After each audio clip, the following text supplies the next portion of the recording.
ভাই বলেন কাঁচা ভাঙি দিচ্ছে আরো কাটো আরো কাটো আরো ভুল আরো কাটো আরো এই ভাই বলেন এইভাবে লাশ শোয়ানো লাগে কবরে পুরা কেবলা রোগ তার বুক এবং চেহারা উভয়টা কেবলা রোগ হবে। ডান হাত নিচের দিকে চলে যাবে, বাম হাত উপরের দিকে থাকবে এবং পূর্ব দেয়ালের সাথে পিঠ লেগে থাকবে। এটা কবরে শোয়ানোর সুন্নত তরিকা। আমরা এটাকে দেখানোর জন্য একজন মানুষকে শোয়া দেখাই দিলাম। তারা কবর করবেন, এভাবে কবর করার চেষ্টা করবেন। আস্তে উড়িয়ে আস্তে আস্তে ভাই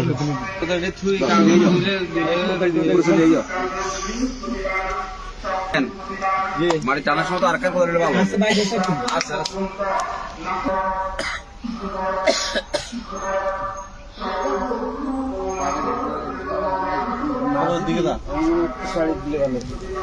বডিটা বাজে কি স্লো হবে মানে বডিটা বাজে ভাই হিন্দি পারা কম দেন বালা।